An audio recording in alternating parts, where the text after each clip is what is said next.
You're going to be hearing a story from the Gospel according to Luke.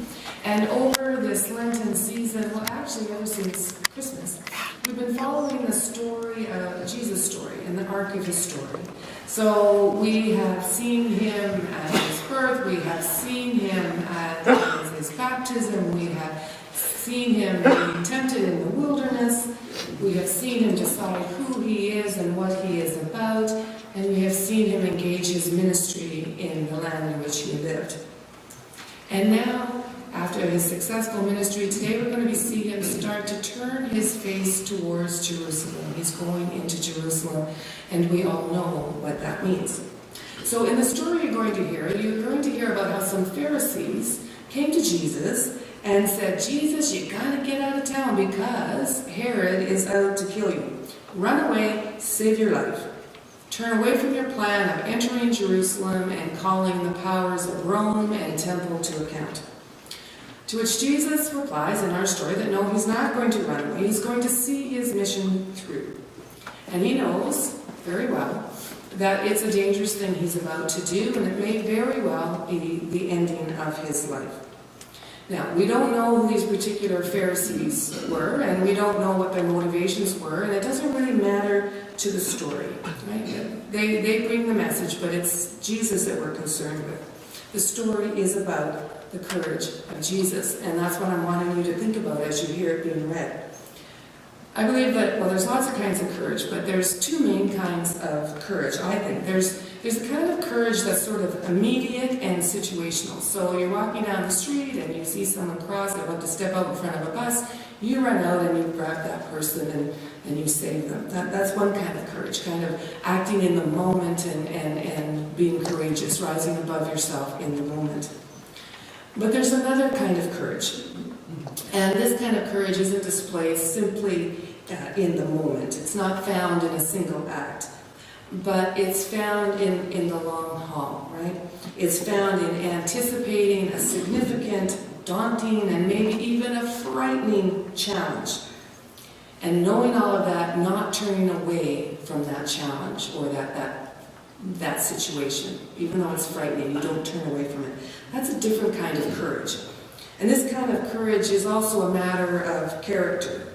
Character that has emerged from a lifetime of facing fears and shouldering burdens in every moment of accepting those challenges and responsibilities that yes, we could avoid them, but we feel compelled that we need to do them because we have something to offer.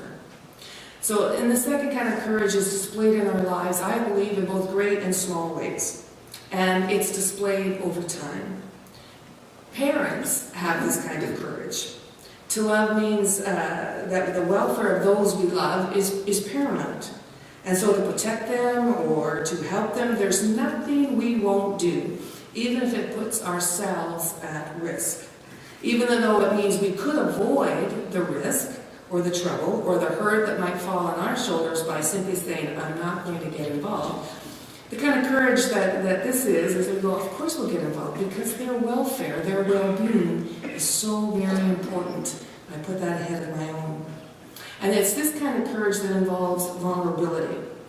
And the reason I did this whole big explanation is because this is the kind of courage that you're going to hear about in the passage from Luke. This is the kind of courage that Jesus had and is demonstrating in our story. He's demonstrating that vulnerability is essential to courage, right? And vulnerability is at the core of the Christian life. And it invites us to discover our own peculiar strengths of being open to the needs of those around us. That's essentially what it is to be Christian.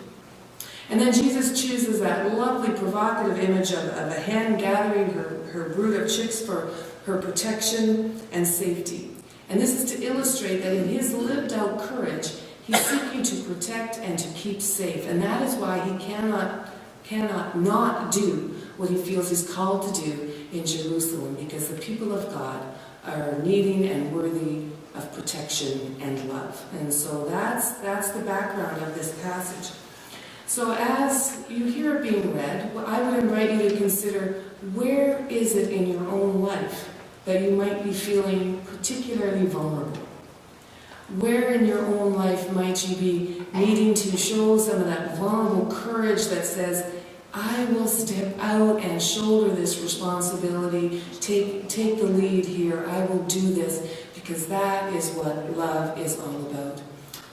And to know that when you identify those vulnerable places, the image that Jesus presents of vulnerable courage is a characteristic of God, that wherever your vulnerability is, that's where God is. God is there with you in that moment.